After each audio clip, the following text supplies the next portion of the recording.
Hello, Vol Nation. Welcome to another episode of Believe in Tennessee Football.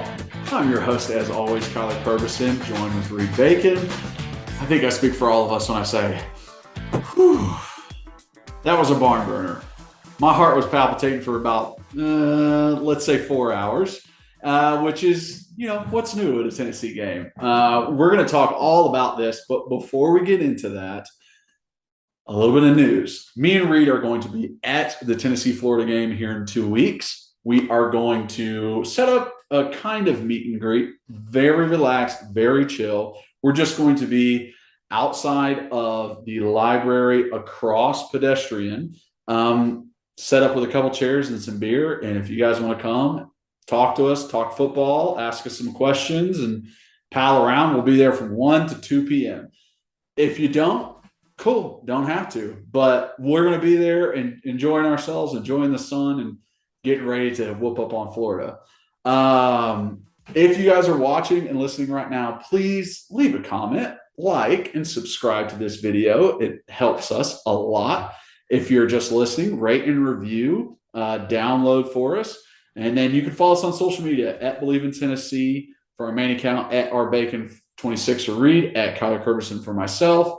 And in this podcast, we're breaking down the offense, telling you guys what's going on, explaining why drives didn't work and why other drives did work on the defensive side. We're explaining why Pitt had success when they did and the great parts about this defense and why they had so much pressure, why we were able to win this game in the end. So we dive deep into all of that, and it's another great pod. So without further ado, let's jump into it. By the game. Snap. The kick is in the air, and the kick this time is no, sir-ree.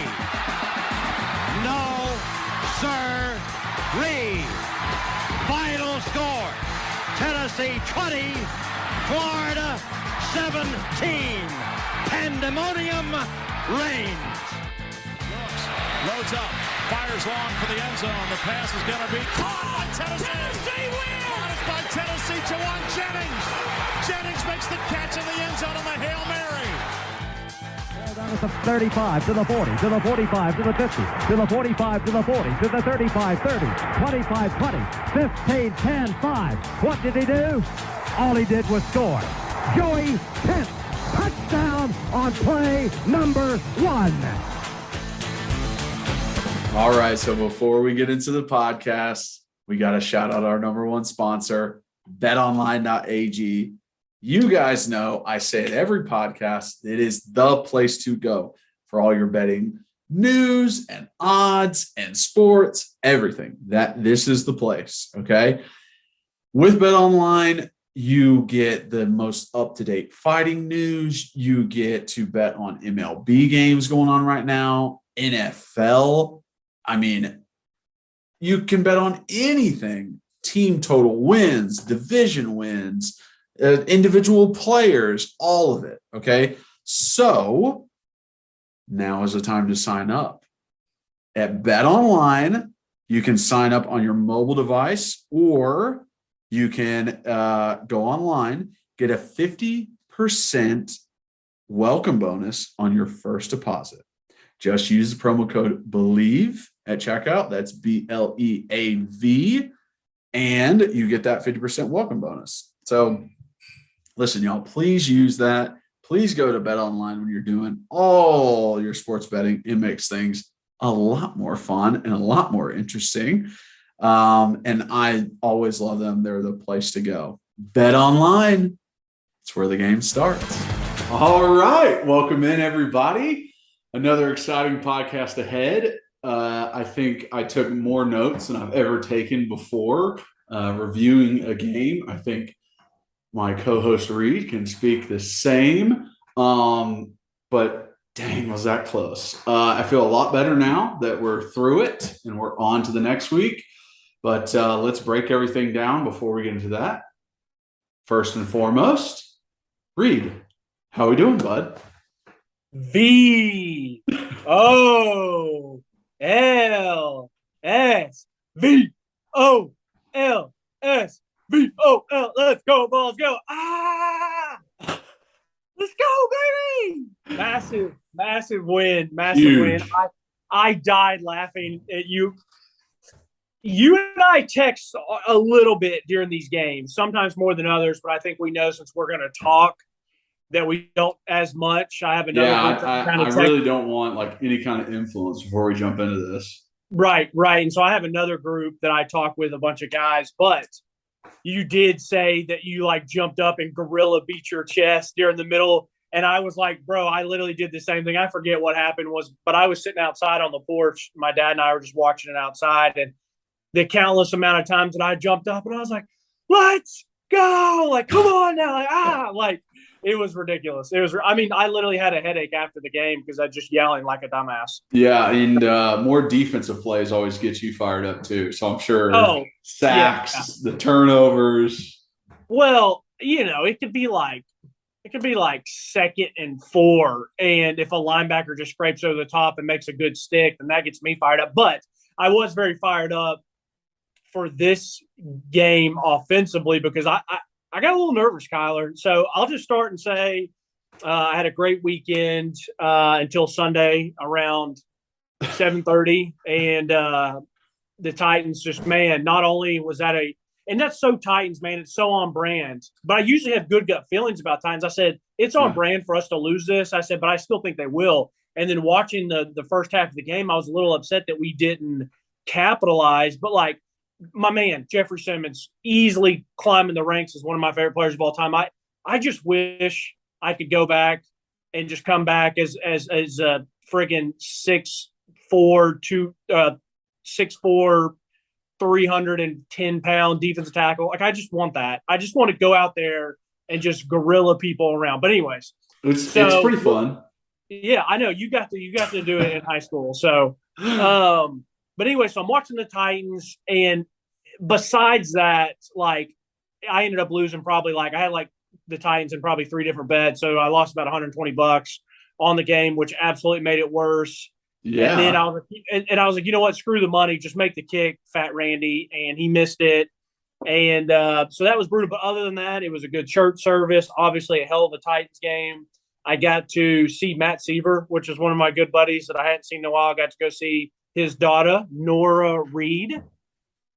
Yeah. So, and that was so awesome when I remember him telling me that her middle name was going to be Reed and after me, which was I still think he might have been like, he says he's serious. I think he might be halfway joking, but it was a huge honor. So I got to go meet her for the first time on Saturday, which was great. And then Friday, I want to give a shout out to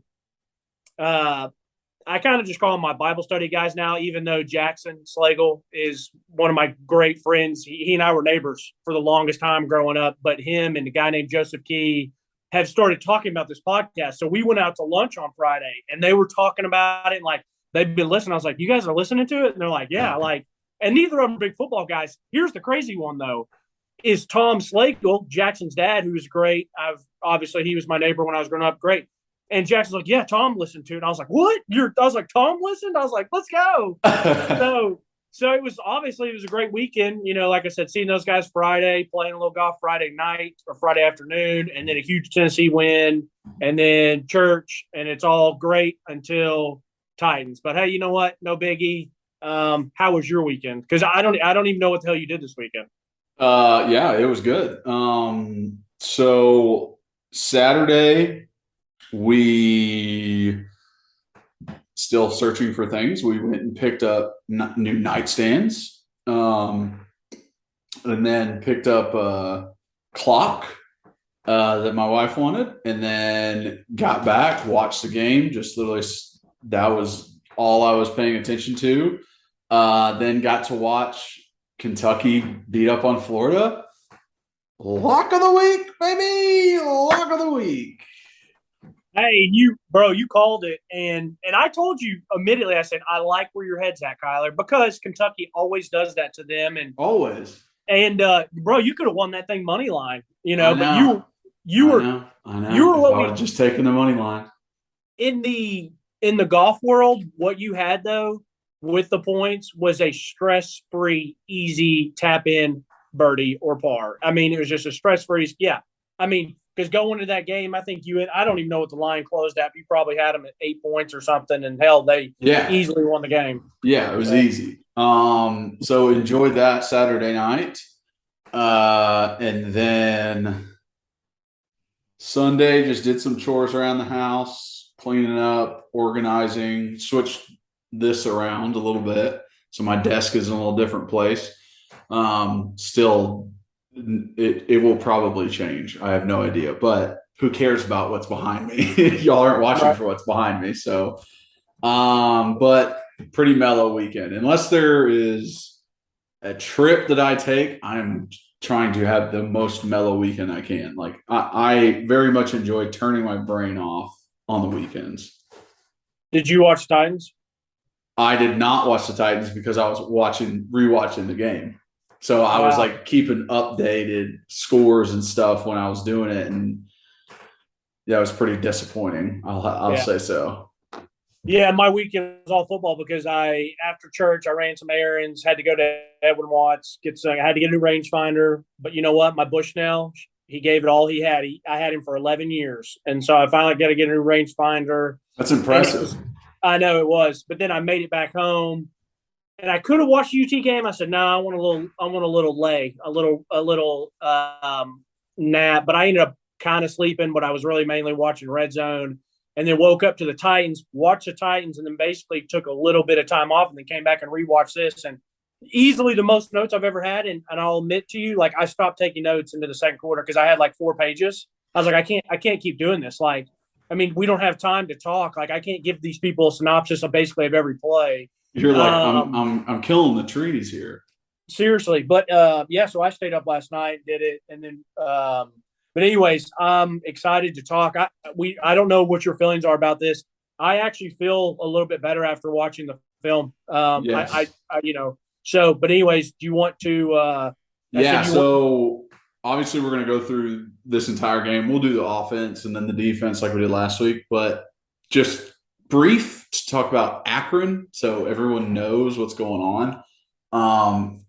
Listen, there's not much to say. Hey, actually, I'm so sorry. I just forgot about something. Let me interrupt you before we do this. So, because we're 8 minutes in, next week for Florida. So, Kyler and I and one of my other buddies, like we've said, we already have our tickets. We're going. I think Kyler and I are going to we're not thinking. Excuse me. I was trying to think and talk at the same time. So, Kyler and I are definitely going to the Florida game. We are going to set up. It's going to be the most relaxed nonsense thing. Like, we're not going to have a tent. We're literally bringing 2 chairs. I'm probably going to stop and get some Firehouse Subs or some sort of food. We're going to get probably a 6-pack of beer, 12-pack of beer, and 2 chairs. And if you guys want to come by, we would love to meet some of you all. We would love to meet you guys. Definitely. Just chat and talk. I can't believe this stuff is coming out of my mouth that people want to meet us for this, but if one person stops by, it'll make my day. And I mean that. I almost feel kind of embarrassed even saying this, but we're going to be. So what we talked about is if you're walking out of the library on the bottom end, and you have if you're watching on YouTube and you walk out of the library, you get pedestrian walkway, the road right here to our left, the stadium to the left. You kind of have McClung Tower. I think that's whatever tower that is that I used to have to go into for your advisory meetings. And then you have Ball Village. We are going to be set up just right in that grass, right in front of the road, basically right across pedestrian walkway from the bottom of the library entrance. I hope that's, you guys know, like, we're not going to have a sign up or anything. Just look for the massive man. Just look for Kyler. You'll see 2 of us sitting there. I'll tweet this stuff out. And yeah, we would love to see you guys. Yeah. So it's going to be a ton of fun. We are going to tailgate before that, but then we just wanted the opportunity to literally, if anybody just wants to come and talk football with us, we will talk with you for an hour. We're just going to be there from 1 to 2 and we'll just talk and do whatever you guys want. I just wanted to get a chance to meet you all because it's literally so cool that you support us and that you watch and that you listen and that you're like, wow, I actually like their opinions. It's just kind of a very cool thing to hear. So that will be a ton of fun. So anyways, to talk about Akron real quick before we get into Pitt. Listen, Akron last week just lost to Michigan State and their defensive-minded head coach 52-0. I don't see this being very much of a challenge. They haven't had a winning season since 2015. They literally had the worst defense in college football last year. So this is another Ball State game. This is another get some reps for second string guys game. This is all that kind of stuff. Not much of a worry. Maybe some stat padding for some of our guys, getting some, stats on the year. But yeah, that is pretty much it. Okay, so let's jump into this Pitt game. I say we go offense to start, and I think it's better if we go through the game. I think overarching points is going to be kind of hard to not just start talking about the second half. You know what I mean? So let's work our way through the game. Let's start at the beginning. Let's start with our first couple drives and what we saw and why we think those got stalled, because my interpretation of it is just 10 of the 11 guys did the right thing and one guy didn't. And that's all it takes. And I felt like that they were super relaxed versus Ball State, and this is the game that had their jitters. I mean, stupid penalties all throughout the game, just whatever was happening with drop balls and overthrows and all that kind of stuff. So to start, literally the first play of the game was a tackle for loss, and we only had 5 on the game total. So it's we really could run the ball whenever we wanted, and our offense was still doing what it needed to do. But that, just get behind the chains, and then you get drops by Cedric, which continued throughout the game. And Hooker just, first 3 out of 4 passes, he's just launching it and just overthrowing guys. He overthrew Jalen on the first third down, which was wide open. Jalen was in man coverage. If he throws it in the right spot, it's a catch for sure. And then the second drive, he overthrows Fant. So it's just calm down a little bit. I know you got jitters. I know we're on the road. I know it's a ranked opponent. It's your first big game of the year, but breathe, bro, breathe. And then, there was miscommunications. There was just miscommunications between O-line and who to block on certain plays. Some tight end protection issues. Fant completely destroyed the third drive by completely whiffing on his blocking assignment, giving up a sack. And then the next play, pass interference by literally just blocking a DB when we're trying to throw the ball. And it's okay, well, what do you want us to do as an offense? That's one guy out of 11 that's messing everything up. That's why football is such a difficult sport. You can't just be LeBron James and just do whatever you want on the court. You have to mesh with everyone else. Now, before we get further into it and start talking about when they ramped it up, do you have anything to add to that first part? Yes, I do. And here we go. Ooh. So we got Kyler. You look good, bud. We got Kyler. We got Kyler Jr. here. I'm ready.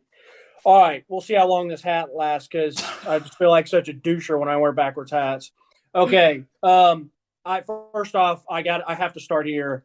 Thank you to all the fans. Seriously, I get so fucking juiced and so proud. I'm not surprised, but the fans that went there and showed up, awesome.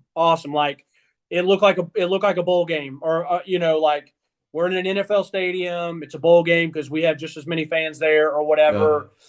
Yeah. Of course, shocker. I love the all whites. I think we looked clean and fresh. Another shocker. I agree completely with you.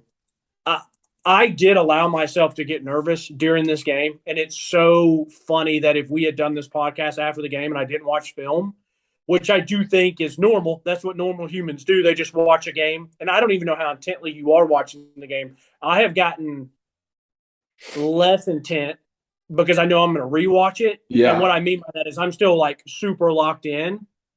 But like compared to when I didn't rewatch games, like I was, I wasn't texting, I wasn't doing different stuff, I wasn't fixing food.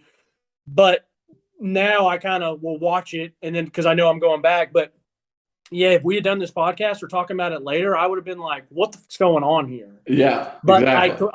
I agree completely with you that it was just one little mistake here, one little mistake there. Like you said, Hendon need to take a deep breath. Everyone saw that. We're not telling those people anything they don't know. You got to hit Jalen when he's open, like all those things. What I would have said to you, Kyler, and I still believe it a little bit, I do think that this team, one thing I think this game did for me overall was that I think we have a pretty high ceiling. I think this team has a high ceiling, but I also think they have a pretty low floor, meaning if we do dumb stuff, we turn the ball over, we, make little mental mistakes, we just don't execute, then I do think that we can allow teams to beat us that maybe shouldn't beat us or to stay in a game. Mm-hmm. There was a great victory to do what they did because I personally do think that Pitt is a pretty good team. Yeah. I don't know how they're going to finish. I think the ACC's kind of garbage, but I don't know how they'll finish. But like, they're going to play hard.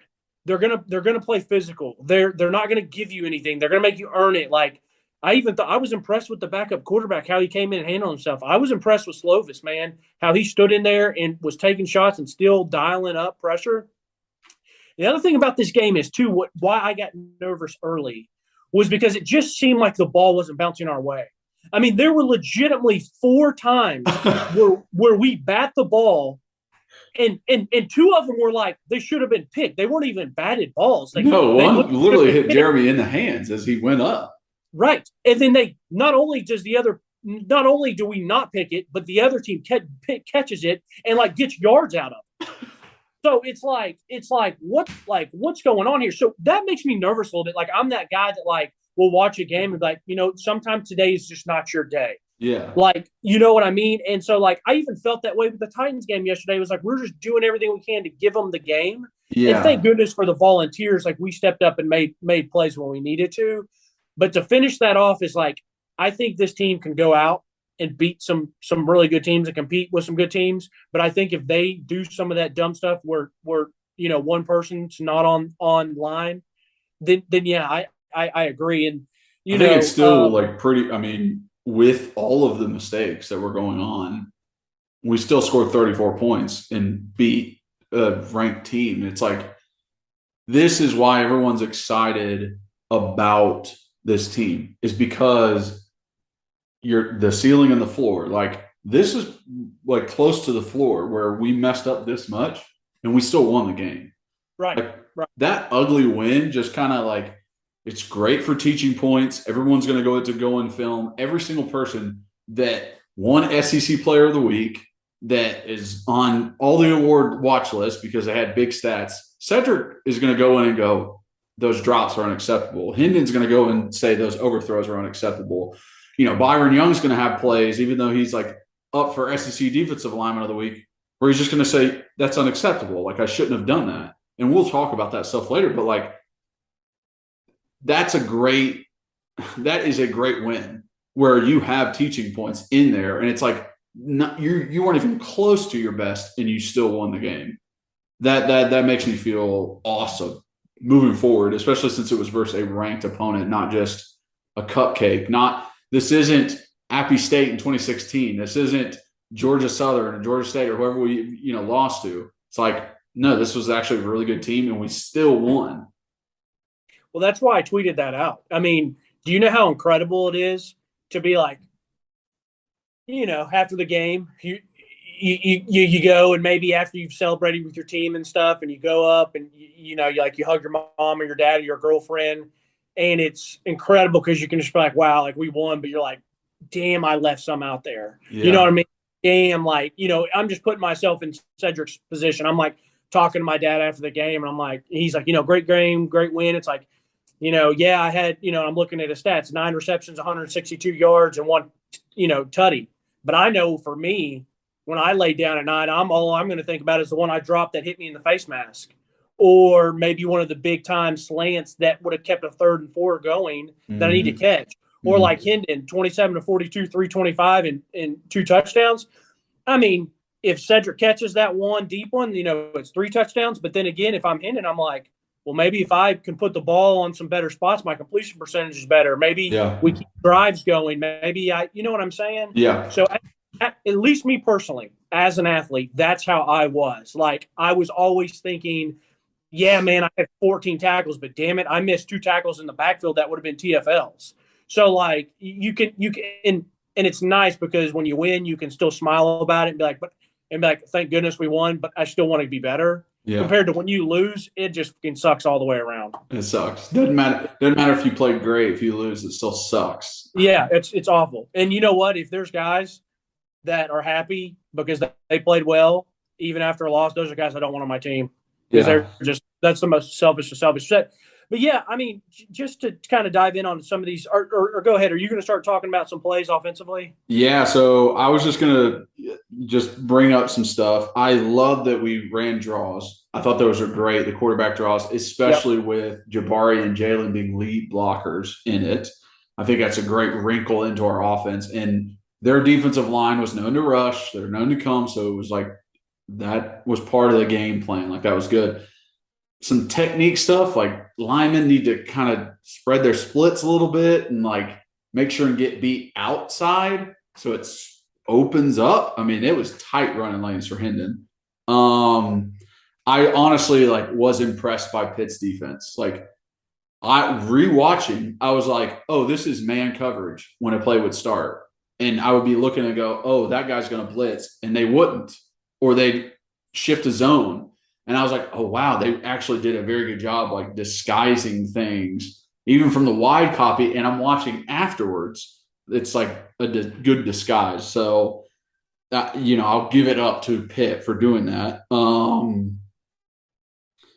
I think, there were plays with Jalen Hyatt that it was like, hey, good job. You got that catch and you got the thing.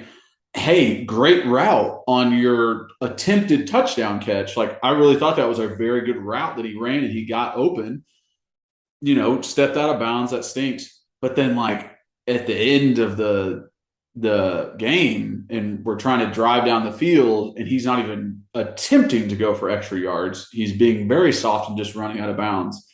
I'm like, bro, have you ever seen an NFL wide receiver do that ever? Fight for your yards, do something. A 2nd and 1 is a lot better than a 2nd and 6. Right. And it's what's going on? That's why I tweeted that out about Jalen. And I know people think that we don't like him. I thought he played a fine game, but the way that people talk about him is I mean, yesterday, if I watched that game, I just think he's a pretty fine number 3 receiver. But people have talked about him as if he was going to be the next great receiver at Tennessee. Yeah. And I am much more confident in Brew McCoy now than I am Jalen Hyatt because and if you want to go back and watch, it was 3. And the only reason I know this is because I was just watching the 3rd quarter right after work before we started doing this. But I think it was 5:09, and he catches one. And he gets upfield 7-8 yards and kind of does a little pitter patter and then kind of just takes himself out of bounds. And I'm just like, I don't like teams that I root for. And I did not like when I used to play and we would have running backs or receivers take themselves kind of out of bounds like that. Excuse my language, but that's, well, I won't say it, but that I just don't like. Everyone knows what you want to say. Yeah. I just don't like that stuff, man. It's I'm not calling someone afraid of contact or whatever, but fight for what you can get. That's what made, not only does that make, the fans love you. That's why people love Jawan and all these other people but that's also just what makes you a great football player. Cause you can take, and what I've been saying for a couple of years now with Heupel's going to get people open, but are you just going to catch it and make 8 yards? Yeah. Are you going to catch make two dudes miss and house call it. Yeah. So I think you know what? I think that's where we're coming from, where people might not remember or like pay attention to the guys in the past, but like Jalen, I'm comparing you to Juwan Jennings. I'm comparing you to Cordero Patterson. I'm comparing you to Justin Hunter. I'm comparing you to Josh Malone. I'm comparing you to past Tennessee wide receivers. And do you think ever Juwan would do the same stuff that Jalen's did? No. Never. He would throw a dude before he would go out of bounds. But I don't even want to bring up Juwan Jennings because I know people were like, Brew McCoy caught that one on the sideline, which was a heck of a play to catch it, break the tackle, 5 more, and everyone's like, oh, he's got that dog in him. And like, first off, like I think we throw around dog mentality like way too much, like in the way of like comparing him to Juwan. Like, bro, this is his second game here. Like Juwan did it for years and made massive, massive plays. Mm-hmm. I get the comparison, but I almost am like tired of it. Like, let's just not. It's a disrespect thing to Juwan, but yeah, I mean, I'm even comparing Jalen to last year, to VJ and to Javonte Payton, and I do think it's going to be very important. I didn't mean to get on this tirade early, but like you can't, as great as Cedric Tillman is, and honestly, I don't fault him a ton for some of the drops. Like I know that touchdown drop was a bummer, but I'm more worried about the drop that was like a 3rd and 4 that hit him in the chest. It was a slant, like to keep a drive going. That's what I'm more worried about than taking a deep shot like that. But listen, dude was targeted 18 times. Like, so you're going to have a couple drops unless you're literally like, you're a great, like, and I'm going to say Larry Fitzgerald because he's a guy that had more tackles than he had drops in his, but that guy's a Hall of Famer. You know what I mean? Like, I'm trying to think of all the receivers that had great hands of like Marvin Harrison, Reggie Wayne, and I'm not, Randy Moss was amazing, one of the best of all time, but I'm talking about like more possession guys that are going to always catch it and not drop it. But yeah, I really don't fault him a ton because you got to catch some of those to keep drives going. But like, bro, he's already putting the team on his back. 18 targets, like he's got to have some help. He's got to have some. And the one thing is a receiver, and I put myself in that situation, and I even thought about it for Jalen. Like in that point where I was talking about the 5:09 mark in the third quarter, Jalen catches 2 in a row, and then they tried to run an in around to him. I don't love that. 3 plays in a row, like anyone's gonna be a little gassed. So when Cedric has some drops, like it's easy for us to be like, man, you got to catch that ball, but like bro's been out there running his ass off, and like it, that's what makes you great. I get it. So can someone else help him out? Right, but but my point is, instead of beating up on him on some of the drops, like no, I need some other guys to help step up a little bit. Let me jump into just a couple of some of these plays. So first drive, great job by the offensive line. Tillman's got to catch, and Hennon's got to settle down, whatever. Okay, second drive, O-line I thought did a nice job.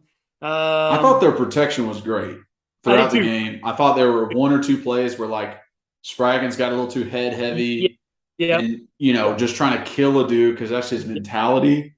Right. And got beat. I think Cooper also did that, but like Mincy and Darnell wasn't even worried. They played great. I was saying that to a buddy last night. I was like, but you got to think about this. As a matter of fact, this was Saturday night. I said this before I watched the film. And I said, really the only one I don't really have to worry about is Darnell at all. And Mincy, I think Mincy's a fantastic player. You got to keep your hands inside on that one hole, but it happens. But like blocking wise, like I love Jacob, our man, and I thought he had a good game, but he missed a pretty bad one. Princeton missed a couple. Jabari missed one. Hell, they both missed one on the same play. That was a hell of a drive stopper in the third quarter. Yeah. But like, I actually did think that the offensive line, I thought they played, pretty well. And that was one thing early on that like, if I had not gone back and watched the film, I would have been like a little worried about them. But anyway, so on the second drive, second down, I thought Hendon maybe held it a little bit too longer. It's okay. He's fabulous when he steps up in pocket. That guy gets more yards out of nothing. But sometimes it's okay. Yeah, it's crazy. It's crazy. But sometimes it's okay to throw it away instead of taking a sack. Mm-hmm. And then the 3rd and 6. Let's see, what was this? Oh, so the 3rd and 6. Third down, they brought 6. Jabari falls. Someone on the O-line didn't pass off, and that's what got Hendon hit, but he still did a hell of a job of getting some stuff out on it. So it was like each one of that you said, and then let's go to the third drive here. Good, hard running by Jalen Wright. Yes. If that guy had not had that fumble, it would have been a hell of a game from him. And here's the stat. So he ran 9 for 47 yards. Hendon went 15 for 27, and Jabari went 10 of 17. But like I thought Jalen ran super hard, and it was later in the game, I think second quarter, when we were 2nd and 19. Yeah, and he got 13 yards. Well, I think it might have been like 14 or 15 because he and it was all effort.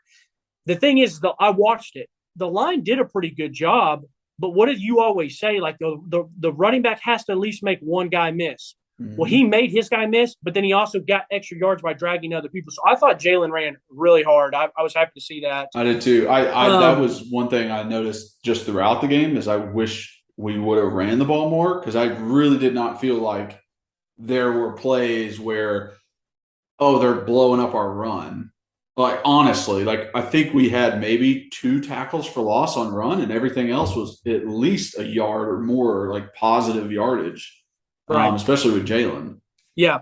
No, agreed. And so this is one of the points I want to make on the third drive when you really need to have it offensively. The one thing that I love about Hype is it's like when he doesn't overcomplicate things. I love thinking about it. Like when you're in Madden and you're playing your buddy and you just don't want to do anything to lose, you have your go-to play. Like, if you all play Madden, it's so funny that we had this league and we all would have these cheese plays is what they're called. Like they're the plays that like kind of always work and you can't really do anything to stop it. And everybody would get so pissed at each other for running the cheesy plays and you would call something out. But that's what Heupel does. Like he doesn't overcomplicate things. He says, I really need this. It's 3rd and 4. We're on the left side of the field, left side of the hash. So guess what? I'm lining my best player, Cedric Tillman, all the way to the right. And if they're going to man coverage, he's a big body. He's going to run a 3-step slant. He's going to run 3 steps and cut in. And don't overcomplicate it. And then it was a good pass. This time he catches it, and it keeps things going. And there was multiple times in the game where I made notes of it that it was 3rd down, and they ran a slant, they ran a comeback, and the other one where they brought him all the way in, they bunched it, and they just did an out route to him. And it was like that post. Yes. It was. Post. It was it was a corner route. It was a corner route. That was it. Yeah. And so he just doesn't overcomplicate things. Like he just goes to his Madden cheese plays, and as long as his players execute, it's always there. So that's what I love to see on the third drive. Those are kind of what it was for me for those first couple drives. Like you were saying, I felt it was just one thing here or there, and everyone needs to settle down. Yeah, that was definitely it. Just settling back. I think even like one-on-one that he threw to Cedric, which was a deep ball, he underthrew it because he was like, I can't overthrow him again. I at least need to give him a chance, and that's why it was incomplete. But dude, I like the adjustment of Heupel, like those Jalen Hyatt plays were literally because of what the defense was doing. It wasn't part of this is the script. I'm going to throw these simple out routes to Jalen Hyatt. No. It's because the outside linebackers were playing 2 ways. They were literally turned and like in a wide stance and looking in at the quarterback to see if it's run, they would take off. If it wasn't run, they'd drop back and get all the underneath routes. So they were playing 2. So I just thought it was great by Heupel to be like, all right, I'm going to put Jalen in the slot. I'm going to have him run a 3-yard or 4-yard out route and get yards on first down every single time. And that's why it worked so well. And I loved it, but him and Princeton Fant both would catch it and just kind of trickle out of bounds. And that's when I started getting annoyed. I'm like, bro, turn up field. Yeah. And I got to say this, when you were talking about Jalen, they brought back the slot shot. And I'll send you pictures so you can post them on here. I have one play. I want you, when we talk defense, I do want you to put the play in here where Trayvon Flowers got the pick. But it was so impressive, and it's all natural, God-given ability of his speed, that when you see these pictures I took, Jalen is man-to-man, and the guy is literally 20 yards off of him. Yes. He still gets by him because he runs up, puts his foot in the ground like he's going to turn around and hitch, and that safety, or I don't know if it was a safety playing man-to-man or if it was a corner and they just had him back at safety level, but he sees Jalen kind of do that. All it was a hitch and go, but he sees him hitch up a little bit, and he kind of all it takes is one false step. That's it.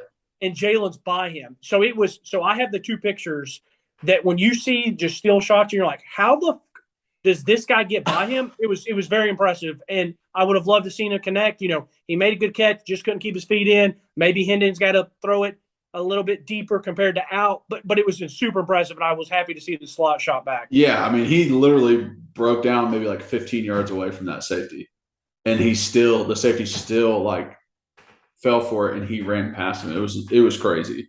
It was. Getting into like that scoring drive where it was just touchdown. That pop pass to Jacob was incredible. Like, that is beautiful. I loved it. Yes. And it worked out perfect because their linebackers, as soon as we put a tight end in the backfield to be like the backside blocker, they were teeing off, just going. They like, it's definitely run, and they just freaking go. And that was the perfect play to be like, swoop, sorry. And then, like, I guess we can – so the Jacob pop pass was great. I absolutely love that. We were able to just keep scoring. You know, I thought the next couple drives of, like, there was great pass pro on that touchdown to Brew where he stepped out and then came back in. What a bitch Narduzzi is. Like, dude, it was obvious. He got pushed out. Like, leave it alone. But right. I love that he wasted a timeout. Helped us. Right. Then the next drive, touchdown to Cedric. Great pass pro. Like, Hendon had all the time in the world. So, like, those stuff, you know, mentioned it before, but, like, that made me feel great about this offensive line and what they're able to do. And then, like, before the half, you know, there was an offsides on the defense. Cooper snapped it. Then, you know, Spraggins wasn't ready because Cooper snapped it early. So then Spraggins gave up a sack. And then the next play, Coop ducked his head and they got a tackle for loss. So then it was just like, okay, drive's over before the half. Like, you can't, there's nothing, you know, once you have one thing, just pull it down. It's like, you're not going to recover off that.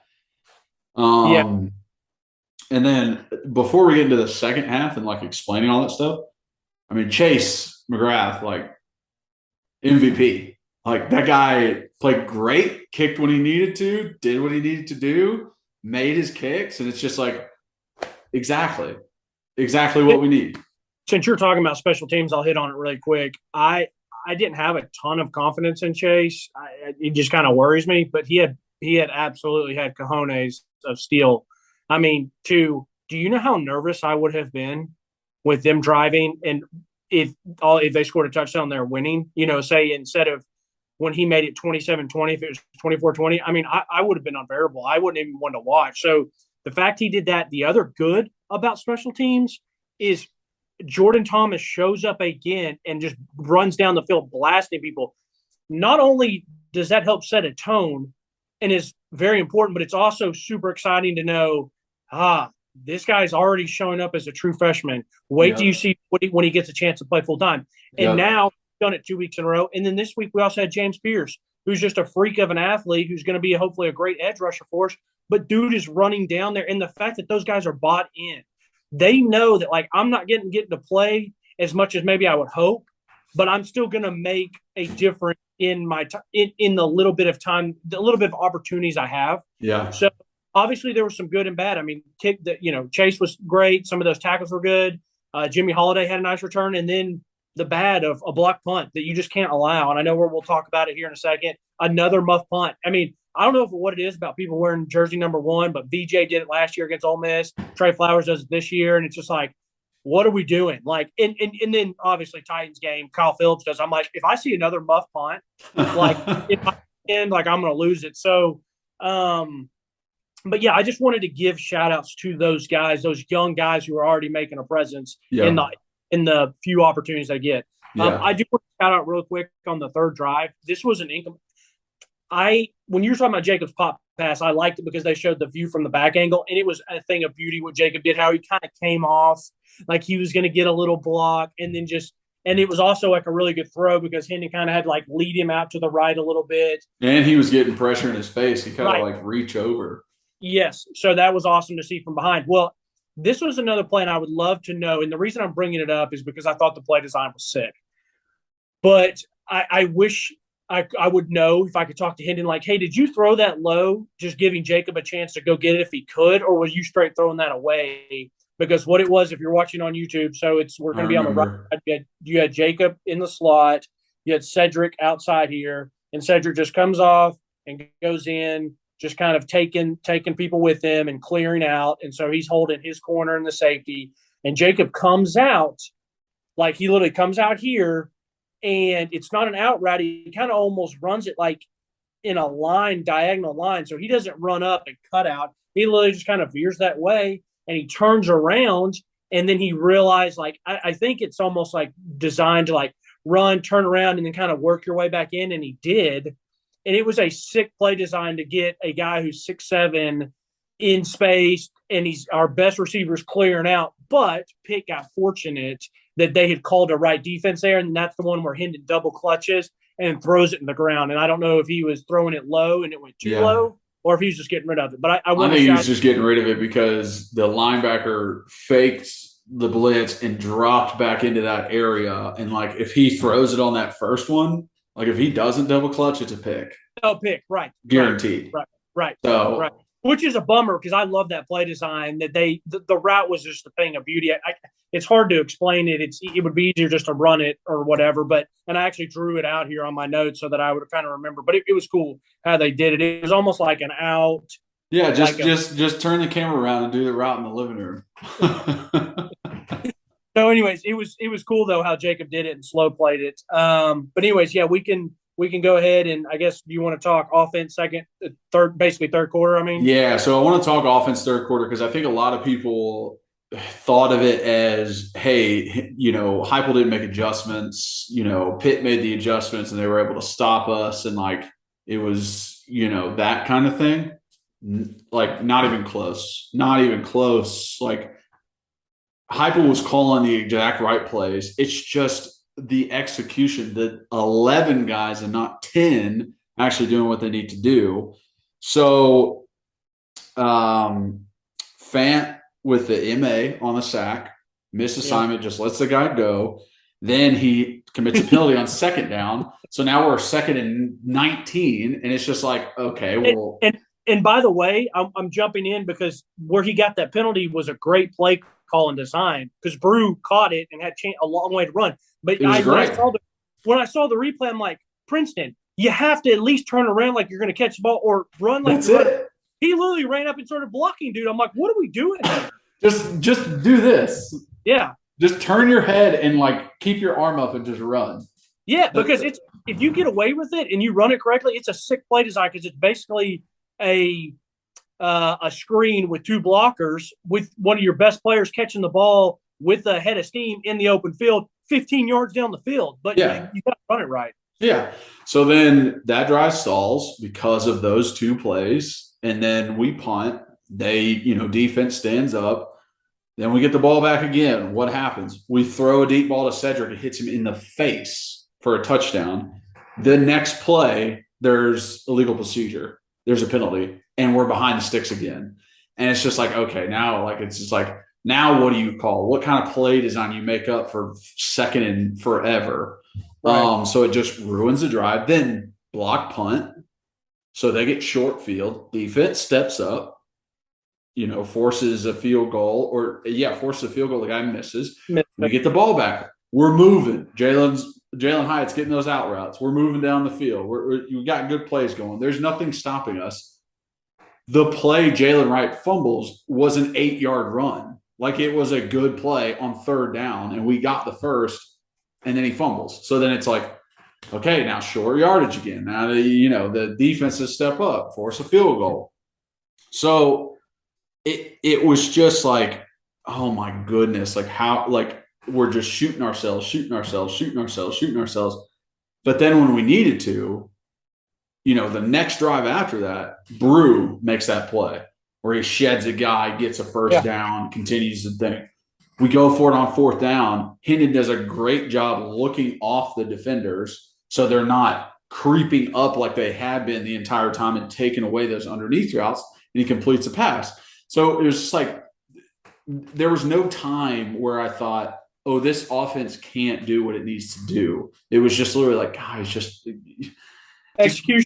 Yeah, just execute. That's it. Hold on to the ball. Just catch the ball. Like that's it. That's all you need to do, and you're going to be fine.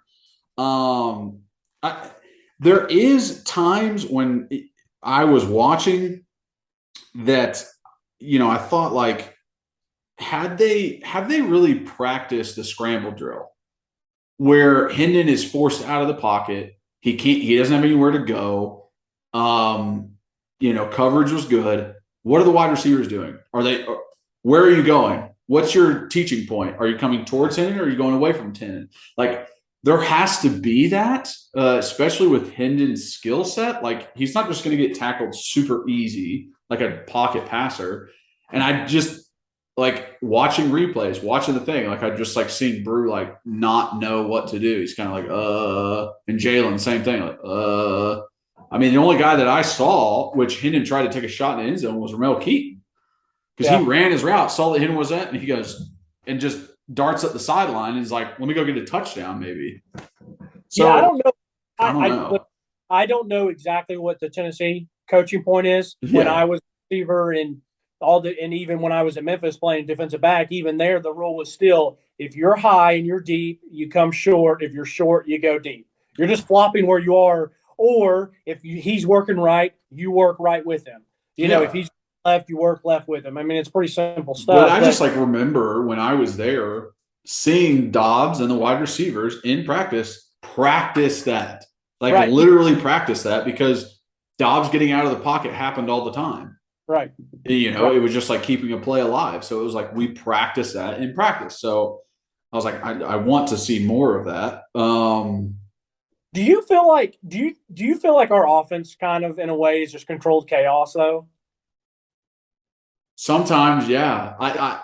Sometimes I really do, because of some of the assignments the guys have where like the two wide receivers on one side are just not doing anything. Yeah. They're just jogging their routes. Like, it's literally going to Cedric on this side. And it's like, don't waste your energy over there. Like, that kind of stuff makes me like, wait, what? Like, I don't remember that. The reason I think it's controlled chaos is because, I'm talking about Tennessee. I'm not talking about other teams that run spreads and stuff right now. But I'm thinking like when a team runs a pro style, which you don't really see anymore, or a team that just doesn't go as fast as us, it's like, okay, they're going to run it here. This is different ball, but for the Titans' sake, like, it's like, all right, we're going to, hand it off here, get 3 or 4 yards. You're going to huddle up. You're going to come back. Maybe they run it again, get a first, and then on first down again, they play action. So you kind of get like kind of where it's going in the vibe and what they're trying to build. But with Tennessee, it's just like, here, hut, and then it's like you either throw it and it's caught or it's incomplete, and then they're going again. It's like, da, da, da, da. And then it's like, oh, we take a shot and it's a big play, and then you run up and then a missed assignment, so it's a sack, and you're like, what the fuck's going on? Like, you don't even realize how fast you get to third down sometimes. Right, yeah, exactly. And we just got a deep. So I feel like I'm sitting there, and in a way, like, it's kind of nice, because if I've said this before, but if a negative play happens, I'm like, it's okay, because hell, the next one we're going to take a shot and probably just score. Like, who cares if it's 2nd and 19? Because if they press man, he's just going to beat him over the top. And so it's just controlled chaos. But what made me nervous at the beginning of this game was that we weren't clicking. And I do feel like it's very important for this team until we continue to get more depth and better players. Not a knock on anybody, but that we do start fast. And so when we did start fast, by the time we got to that third drive, and maybe this will help us transition into the defensive talk unless you have anything else offensively, but like when they're driving down, if Trey Flowers doesn't get that, I'm kind of like, I trust us to score, but like this is still going to be kind of nerve-wracking. But so even when we started to score and then they answered with the hurdle, I'm like, I don't care. I don't care that they just took the lead again because we're in our groove. Mm-hmm. But there just feels like there are times like in that third quarter where it's just in chaos. And it's like, I mean, it's just like a chicken with his head cut off. No, yeah, it literally is chaos. If I had to put anything else, drop slant by Tillman, they talked about like the fact that Hendon like threw it too far out. There was a linebacker underneath. That's the reason why Hendon threw it out there, because that was the only place he could throw it. And then I just like that touchdown to Cedric in overtime was great. Adjustment by him. They ran man on the outside, but had the linebackers in the underneath zone, which is what they did a lot because they were expecting those hitches and slants, and they were taking them away during the game.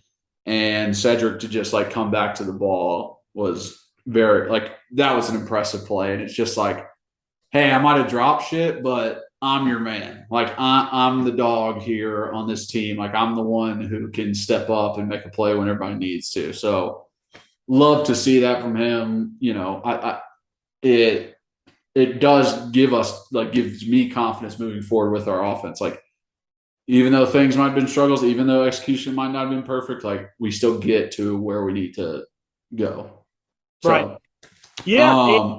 And listen, I agree because like I said, when we started scoring early, I felt good about the game. And then I started getting nervous again when I felt like we were shooting ourselves in the foot with drops, block punt, and fumbles and transitions perfectly. This D stood on their head and absolutely played a well of a game. So it was great. It was fantastic. I'm gonna start from the first and go through the game just like we did with offense. I thought our linebackers, like that first play, Beasley and Banks both hit the running back at the same time, and it was just like a tone setter of like, listen, this ain't gonna be easy for y'all.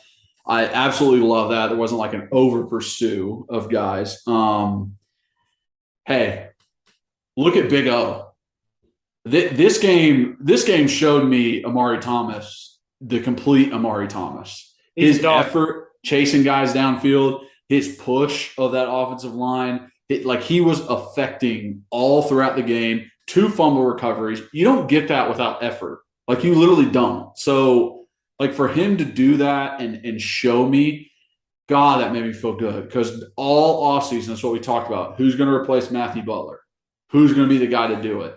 And Big O was like, all right, here's a big game. I'm going to step up. And literally all it was more effort out of him. Yeah. That's all it took.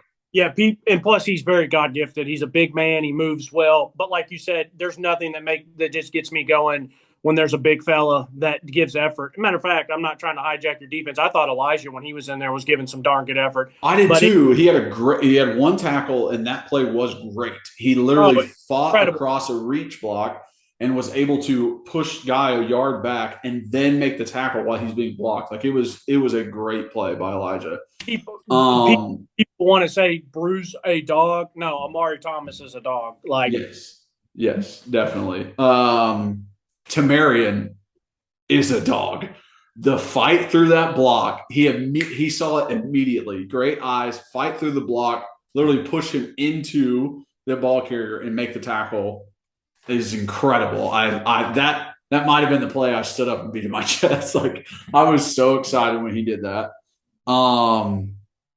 The combination of pressure and coverage throughout the entire game was so good. Like, do not let anybody out there say Kamal Haddon can't cover, Warren Burrell can't cover, Tamara McDonald can't cover. Don't let them fucking say that because all of those guys were man-on-man coverage most of the night and did incredible.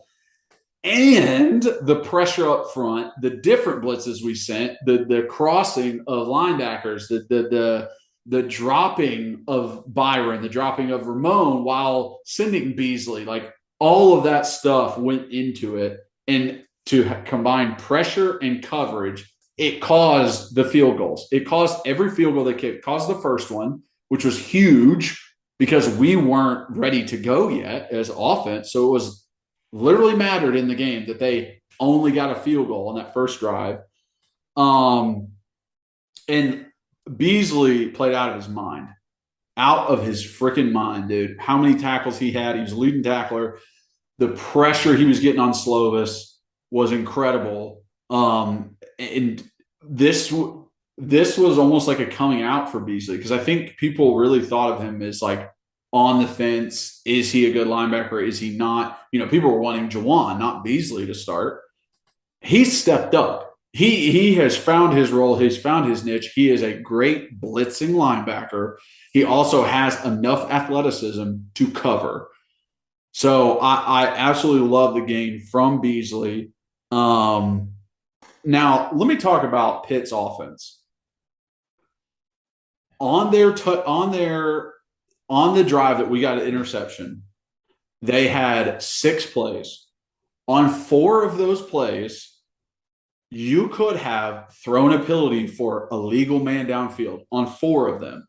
It was unbelievable how linemen were 6 and 7 yards downfield when Slovis was getting rid of the ball. I've never seen anything like it. I've never seen refs miss that many plays in a row. It was driving me insane. I notice it because I'm an offensive lineman and I was taught about it all the time. I was like, yeah, no wonder they're falling for the play action. And these DBs think it's a run. Your offensive linemen are 6 yards downfield. They are literally grabbing a hold of linebackers while they're trying to cover. So that just irked the hell out of me. I got so pissed watching that. But that interception by Flowers. So, actually, before we get to the interception by Flowers, we talked about it earlier, but the batted balls by Jeremy and a catch by the tight end, that's the kind of shit that pisses me off in football, where it's like I'm doing everything that I'm supposed to do, and the ball is still just magically going to them. I don't understand. And like Tamarian got that PI, but like ticky tack very much. Like guy fell down, he didn't push him down. On that pick, Beasley had the pressure, Kamal had the tip, Flowers had the interception. That's team defense right there. There's no tip by Kamal unless Beasley's getting the pressure. There's no catch by Flowers unless Kamal gets the tip. And it's just like everyone's working together. And honestly, I've never been more impressed with a corner than I was with Kamal Hadden today or on Saturday. Like rewatching this game and seeing him cover these guys and seeing him be all over the field and make those pass deflections and one-on-one coverage from across the field following dudes and batting the ball away. Like he very much impressed me. Hold on. Let me say this. Honestly, you jump in because I got a ton more. It honestly pisses me off in a way because what did I say last week? I said Kamal Hadden is our best, not just corner. He's our best defensive back. And I said that when I said, listen, I don't know why he wasn't starting. And maybe it was because they are confident in him and they knew like, hey, let's get Christian Charles some reps here. But it was so funny. I don't tweet a lot during the game because I'm texting and then I'm trying to pay attention. If I'm texting and tweeting, whatever. But I had it in my drafts where I was about to send out about Kamal. I said, Kamal is not only the best corner, he's our best defensive back, and he's probably our best corner that we've had in a while. And that's even more than someone who just got drafted in the 3rd round. And it kind of made me a little annoyed because then I was on Twitter last night after rewatching, and someone literally said, he literally had my tweet. I was like, this is fucking weird. But it was like, he didn't steal my tweet because I didn't tweet it. I ended up putting it in drafts. But it literally said, he is our best defensive back. And he is because, like I've said, like the way he carries himself and the way he plays, his coverage, his ball skills, his energy, his effort, but then also his tackling ability, his blitzing ability. One of the first things, very first drive, I love that we brought the corner blitz with Kamal from the short side of the field. And it was just a hell of a play by Slovis. But it is hilarious that this happened because in the Alabama game, when Texas brought the same blitz short side of the field and the guy comes shooting out like a freaking rocket and Bryce Young does a hell of a job by dipping and breaking it. I literally was sitting on my couch thinking, I said, when I'm a coach, I said, one of the things I'm going to teach blitzers that are whether corner, safeties, or edge guys, not like an OLB edge rusher, but someone else that I'm bringing off the edge, I'm going to teach them to, like, when we blitz, like they tell you to shoot in there and get back there as fast as you can, but keep your head and outside shoulder free. Basically, that's just a way of saying don't let someone outside of you, but no one ever does it. They just fly in there as hard as they can, and one person just has to sidestep. The fact that Kamal did what I was like, man, I want to teach people to shoot in as fast as you can and be athletic, but instead of shooting in there and just diving at someone, if you can't make the clean hit, just become a basketball player. Kind of break down, put your hands up, be big, and if they try to run, then you're at a good base to break down and make a tackle. If they do try to throw it, and it was just a good play by Slovis that he kind of went around. And the reason Slovis was able to do it is he's a good player, but it was also like a 5-yard throw. Yeah, it was easy.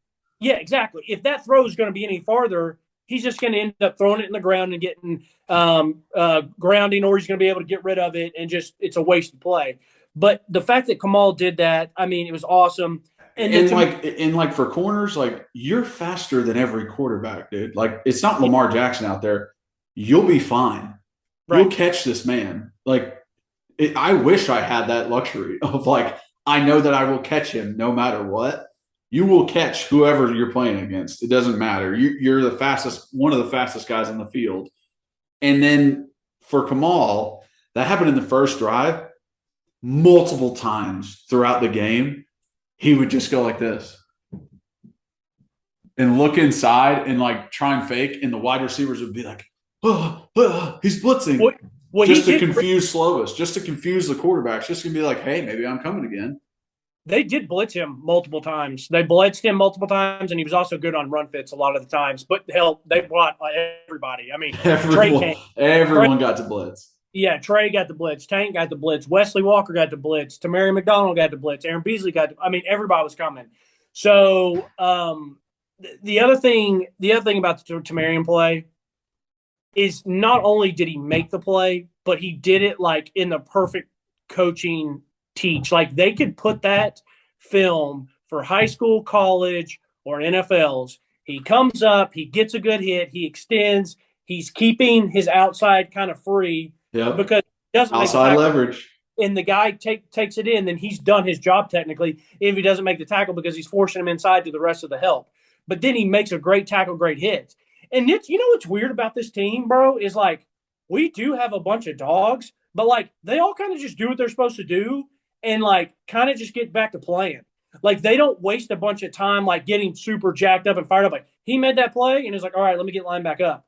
Like Cedric Tillman catches a couple touchdowns, and he just acts like it's no big deal. Like, he'll kind of maybe do this, or I've just noticed that a lot. Like, Kamal makes some really good plays, and then he turned around to, like, help the other guys up. And I'm like, man, these guys are some mature dudes. Like, Jeremy did that multiple times where he would lay a running back out and then be like, you want me to help you up? Yeah. And I just think that's so respectable. I mean, like, I wish I would have done that. Like, if I knocked somebody clean, or, like, I batted a ball, like, I might not be running my mouth or, like, showboating, but, like, or I might not be doing both, but I might do at least, like, a little bit. I'm kind of fiery now. Granted, maybe sometimes it's a little bit late in the game and we're a little tired. So you're like, listen, I'll tell you what right now. I will never help another team up. Oh, I don't care. No. Agreed. I am never, ever, and it's nothing personal, but when I play someone in sports, I fucking hate you. Like, I don't care what it is. Here's also it. I know it takes energy for me to get up. And if I have to get up 80 times a game, it's going to take more and more energy out of me. I'm going to let them get up on their own, take more and more energy out of them. I want you to be tired for the next play. I want you to have to get up on your own and get your ass off the floor, because maybe maybe by the fourth quarter, maybe by overtime, you start cramping. You can't even play. Right. So that's how I see it. It's an advantage. Don't help that guy up. If I'm an offensive lineman, I help my running back up, though. Right. Hey, I got you. I'll take some of that burden off you. I'll lift you up. You don't have to stand up. It was just funny because I was like, man, we got some really class act guys. And, like, listen, talk about Trayvon Flowers when he makes that pick. But I love that you brought that play up, because not only did Beasley was the spy, and so if you see when you watch it, Beasley kind of creeps to the right, and then Slovis bails out left. Well, he's running to his right, but for Aaron Beasley's left, he comes all the way back cross field. He does all night. They did a hell of a job because I'm shocked that we got that much pressure and we didn't get a roughing the passer or a late hit one time. That's true. That is very true. It was fantastic. They come in, clean shots every time, whether it was Beasley, Banks, Byron Young. But offensive linemen, defensive linemen, these are all the defensive linemen that I saw get pressure at least once. Okay, Amari Thomas, DeJoun Terry, Latrell Bumpus, Byron Eason, Dominic Bailey. I mean, basically, if you played, you got pressure, which is super impressive. And that's not Roman Harrison, obviously the DBs, but like all the defensive line that they brought in, like they got pressure, like they were producing. And that's what they need to do is when you we need some production level. So it was fantastic to see that. But that play, the defensive line gets pressure. I think it's Omari and DeJoun Terry are the one that got the pressure to force Slovis. Then Beasley closes, and then Kamal Haddon's in perfect position to tip it, and it's a hell of a catch. Some receivers don't do that good job of catching it, seeing where his feet are, gets him in bounds. He curved him back in. Yes. So great play. And my buddies texted, like, that's the play of the game. I said, guys, I'm not trying to be dramatic. I said, but if we win, that's probably the play of, like, the first half of the season. Like, if you take the first 6 games of the season, and, I mean, that's a play that is so monumental because of where we were in the game and how that changed and, like, to get that momentum going. So, and another thing about – Speaking of play of the game, I literally saw someone, like, tweet out, like – you guys might not agree, but I think this was the play of the game, and it was Trayvon Flowers' sack on 3rd down in overtime. I'm like, I saw that. No shit, it's the play. Yeah. I saw that exact same thing.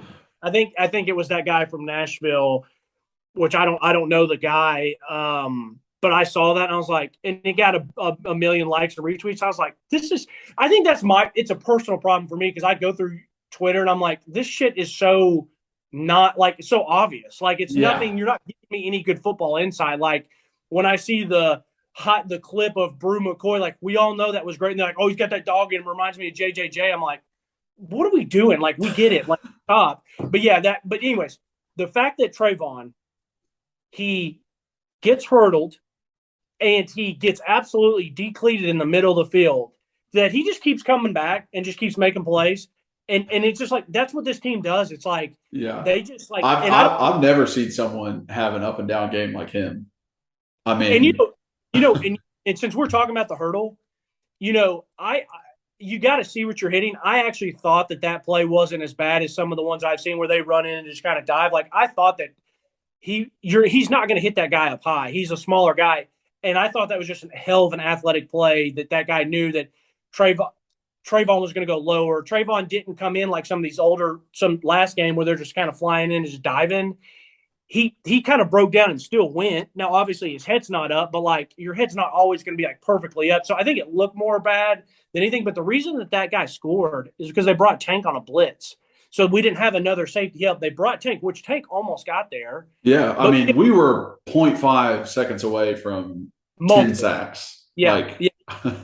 But that's why it looked so bad that when Trayvon got hurdled, it was like, where the hell's everyone else? And it was like, well, because our other safety came. And it was, I rewatching the play, I really did enjoy the play design. I thought it was fabulous. Very fabulous play design with the tight end inside coming up and out, going on the wheel route like it. And Jeremy and whoever the corner or nickel was the star position, like had a little bit of miscommunication. But one thing about this game, and I'll tie this in because you said that, I think, and kind of talking about our defense too, I think people just expect that like we're not going to give up a pass completion. Like we're not going to give up plays. Like the other teams are going to make plays. Yeah. Like not always going to be a domination. Like this is not the 85 Bears defense. Like people get mad at Warren Burrell. I'm like, I'm not saying he's great, but like dude's going to give up some passes. Like I mean, that touchdown catch was unbelievable by that Pitt guy, like to tie the game at the end. Like Warren was all over him. Like you can't ask for better coverage. So people pissed me off because some people were saying like, what is Burrell doing? He's lost. I'm like, you guys have never played defensive back in your life. You're like, the guy literally came off And the thing is, Trayvon's in trail mode, or Warren Burrell's in trail mode. So he's kind of there. He's in great position, but it's just really tough because if that guy goes left or right, and it was a unbelievable ball by that guy. And he it's threw off his back foot getting Yeah. hit and literally just threw it Yeah. up. The wide receiver hadn't even turned around yet when he That's threw my it. point. Like That's my it point. was, it was the perfect circumstance of things to make that a touchdown. If you're watching on YouTube, I'm Warren Burrell. The receivers here, we're both facing this way. And he just goes, he shows that out and turns. And like real good football is, when he turns, the ball's there. Yeah. So, but anyway, so like, I think people need to give this defense a little bit more credit. Like, Pitt had 415 total yards. Like, you know, I don't think that's that bad in this time of football. And like, they had passing yards of 274 and their rushing yards were 141. They got all those rushing yards basically on 2 plays. Yeah. And one of those plays, it should have been called back for holding because Jeremy Banks was getting held around the neck. Oh, it was awful. Yeah. So I just think that everyone's like, and I know that people, and I love it. Please send me the interactions. I need to respond to some of these people. But people hit me up like, "What do you think about these DBs? What about this?" Or I'll just see stuff where people are like, "This guy's trash. This guy's trash." I'm like, "You guys have no clue what you're talking about. How difficult it is." And so that's why I was clapping earlier when you were talking about how good pressure we got on the front end. But like, we did a great job on the back end as well. The other team is still going to make plays, like the one long run. So we're talking defense here. I watched it last night. That one long run was legitimately the perfect play call for Pitt at the exact right time for the defense that we were in. People didn't realize, but it was a draw. Like the offensive line pass block, they literally backed up to pass block, and everyone was like, "Okay, it's a pass," and went, and they ran an outside zone like handoff with quarterback and running back exchange where like I didn't even expect that in that moment.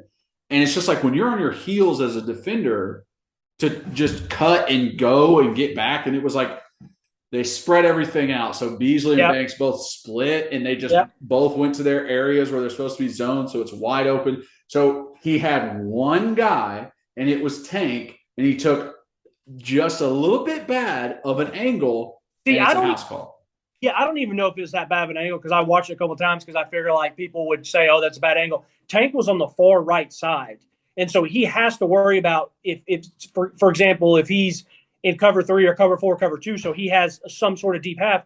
He kind of came in. He's just not at like that. Might be a play where like an Eric Berry makes because he's just so freakishly fast and athletic, or another safety who's a little bit faster. But like if you watch it, all the receivers ran routes, like you said. The offensive lineman show pass. Jeremy Banks is in man coverage, or at least he's in his zone, but he's watching the tight end release because the tight end release is left and the guy comes running and he gets just enough. Now, I will give credit. Jeremy Banks' effort on that play was outstanding because he almost caught. And Byron Young gave good effort. I would have liked to maybe seen a little bit more effort out of some of those DBs. Maybe they thought Jeremy was going to get him and they just knew that they couldn't get there. But that effort was winning football effort. But yeah, it was just a perfect play. And I think that's what people need to remember for this defense is like the other teams are going to make plays. Like in a couple weeks when we play Florida, Florida is going to make plays. Like they do have playmakers. Like they're going to scheme. Like I was impressed with some of the scheme stuff that Pitt did. Pitt also was smart about stuff. Like when they needed a 3rd and 4 and they knew that we were bringing a blitz and going to man coverage, they just ran a slant. Tamarian McDonald's not in bad coverage. It's just like it's just hard to make. You know what I mean? So it's like, but I think overall defensively, I wrote down so many notes about specific plays, but just combined it into one. I thought the D line, whoever was in there, did a good job. I felt really good about rewatching it because when I just watched the game, I was like, man, all we have is Amari Thomas, and that's it. And I'm worried about our depth and our rotation. Not true. I feel pretty good that the production we got. Our linebackers. I mean, like you said already, Aaron Beasley played a hell of a game with his tackling. Not only does he make good wrap-up tackles, but he brings a pop with him. He's, like you said, he's a good blitzer. He's done better so far in these 2 games this year to not get caught in traffic because he is a smaller guy. Yeah. And so, but I thought all of our DBs, if they gave up a play, they came back and still would like make up for it in a way. So it was like And I still love Tamarian and Wesley Walker. Both of those guys, I'm happy they're rotating because I feel like both those guys deserve to play, and they both make. I mean, Wesley Walker came shot out of a cannon again on that fourth down and made a huge play. And that was honestly like I'm rewatching that play. It was a great disguise. Like it looked man all the way. It was man until that ball was snapped, and then it was zone. And I thought that was like it was the perfect confusion, just like a little bit of a hesitation, so that Wesley Walker could get that sack. Like it really was like a great setup, we'll say.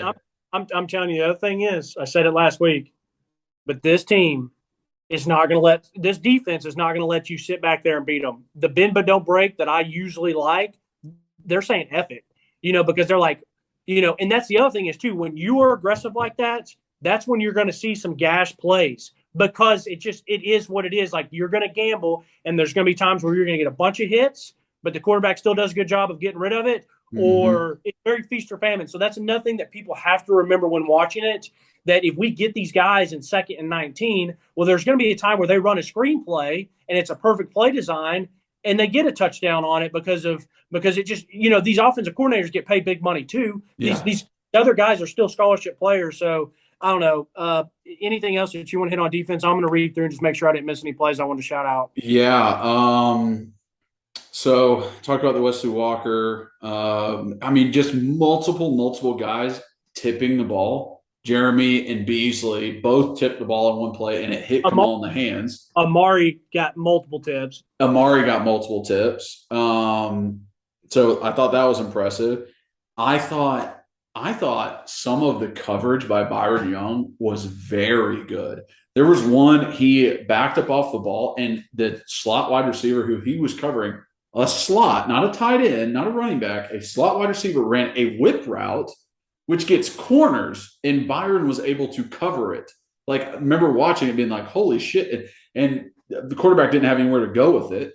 Then he had one where tight end runs an out route, and he chases him down, tackles him for a half-yard gain, which was very impressive. There was the 4th and 1. It was the perfect play call where Byron dropped instead of rushing, and he literally would have been right there for an interception. And he just followed the tight end a little too long because they ran a slant, and the tight end ran like a little hitch in the middle of the field. And instead of passing that off to Beasley or Banks that was there and coming back out to help, he stayed just a little bit too long, and that ball was completed on the slant. I'm telling you, Tim Banks is going to talk to him about it, going to show it to him, and he'll get a pick off of that exact play where instead of rushing, he drops later on the season. I guarantee it. So I thought he did great. Dude, I thought Tyler Barron at a 3 technique or nose is dangerous, bro. He was cooking the interior offensive lineman. They couldn't do anything with him. Not just on pass, on run also. He was making a miss. If there was any kind of single block on him, he was getting into the backfield. He was making pressure, and this is a quote-unquote defensive end. Like, Tyler Barron impressed me so much, I wouldn't be surprised if Buddy gained 30 pounds and was a defensive lineman in the NFL. Like, I was, like, very impressed by what he was doing on the interior, seeing as that is, like, technically out of position for him.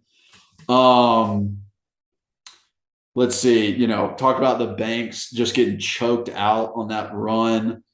I thought, Solomon Page came in a couple times, and he just wasn't it. Like, you could tell the difference when he was in and when Banks was in. And it's just like, you can't have that, which is why I'm excited for Juwan to come back, so that maybe it's a 3 linebacker rotation and it's Juwan, Beasley, Banks. And, the other ones can give the other a break every now and then. Because I just saw it, like, Page was just, like, getting blocked super easily, missed tackles, like, hit the guy and he would just break the tackle. He got absolutely bodied on that screen play, which I understand it's an offensive lineman, but, like, dude, I know you can do a little bit better than that. My thought process was, if that was Banks, would that happen? I don't think it would have. You understand what I'm saying? For sure. Like, you can't have that much of a drop off. So I think Page needs to step up. Let's see. The Patty touchdown run, the one he tried for it and, ended up being a holding by Kamal. There was linemen downfield on that one, and it was a pass play. I'm just like, refs, y'all, like what's going on? As a defense, there's 2 4th downs in that last drive, 4th and 1 and a 4th and 6 on 4th and goal, and we give up both of them. I'm not, saying like, hey, it's everyone's fault, like, hey, you played horrible, but that is just like a great learning experience for us of being like, there is 2 opportunities to get off of the field and win this ball game. You have to do it. You have to, as a defense, you have to take pride in it. You have to do it. Let's see. I thought overtime was just incredible. I thought what they were able to do. Beasley's patience on that first play makes the tackle. Kamal has very good coverage on that wide receiver, the one where he steps out of bounds, but the guy just stopped. And the quarterback. It was an unbelievable. If it had been complete, which my nerves were through the roof until I realized, he did step out.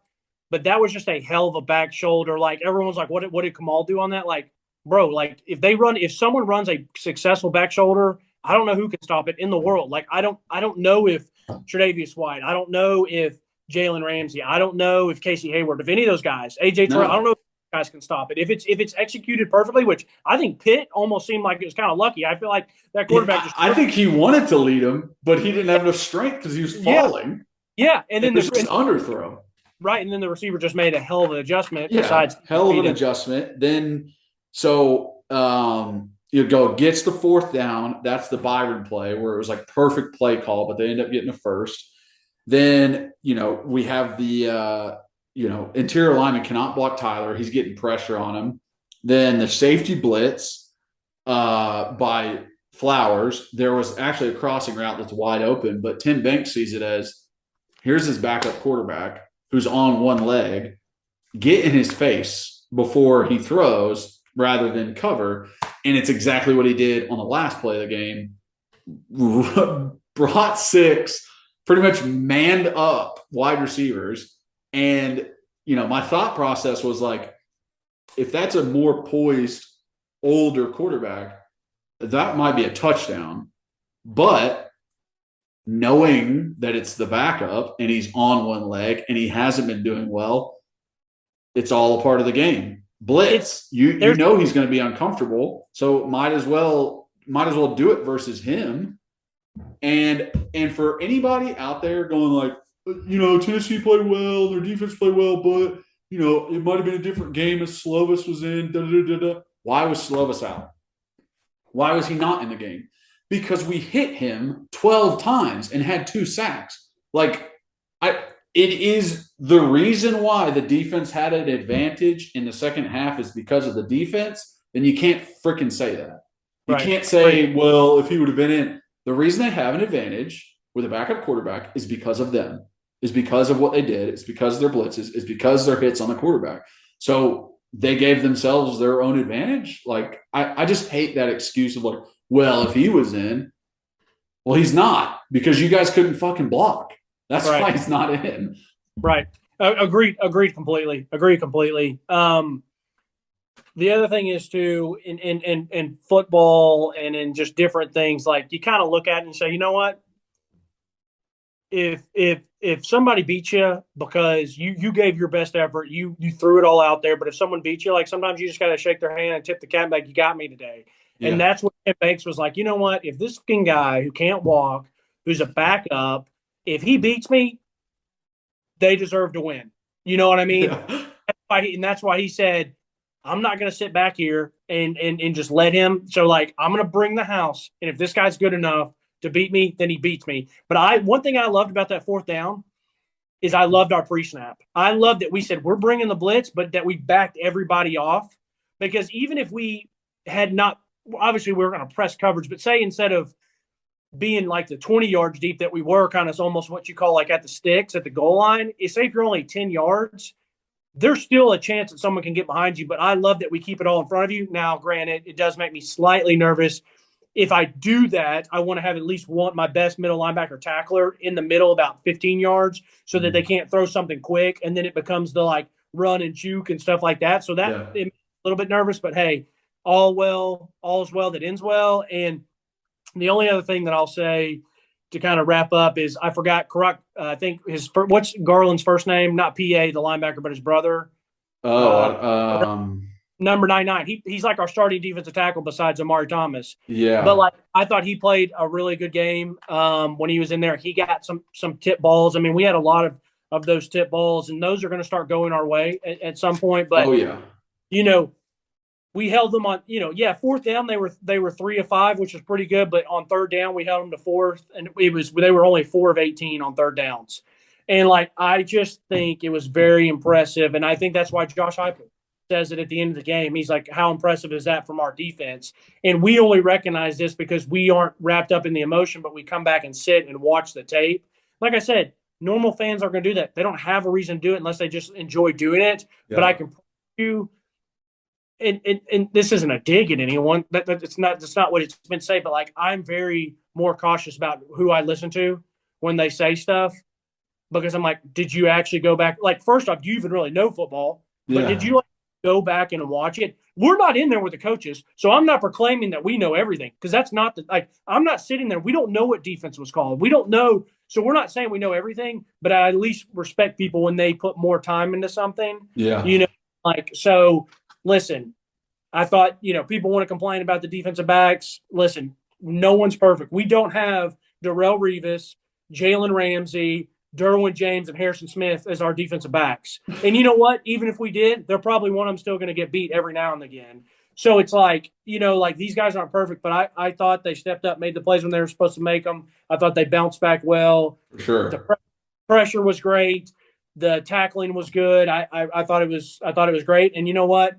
Overtime, I love, like you said earlier, I love some of these design draws and runs with Hendon. I love the run with him, and he got called back because of Mincy. But you know what? We came back, we hit another one, and then finally we just said, throw that thing up, baby. Cedric's there. Let him win the game for us. Exactly. Let's put the ball in the best player's hands. Yeah.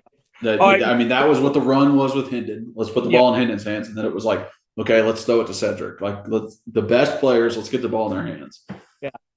All right, good pod. We'll just text out our locks of the week because we've gone so long on this, but we'll text out our locks of the weeks, and next week we'll promise we'll have them on here. Yes, yeah, exactly. I think we're pretty far in. This is going to be quite a large video I have to edit. But thank you guys for watching and listening. If you are watching, please subscribe. Hit that notification bell, hit that like button, leave comments, ask us questions. We love to answer them. We love all your guys' support. It's honestly amazing. And please share with friends and family and tell them what we're doing here, and where you can get this kind of breakdown for these games and understanding of stuff. If you're just listening, follow, rate, and review, download and re-download. It very much helps. If you want to follow us on social media, at Believe in Tennessee for our Twitter or our main account, at rbacon26 at Kyler Curbison for myself, and that's on all platforms, Facebook, Instagram, Twitter. And again, just always really appreciate you guys. Let's go beat up on Akron. As always, go Vols.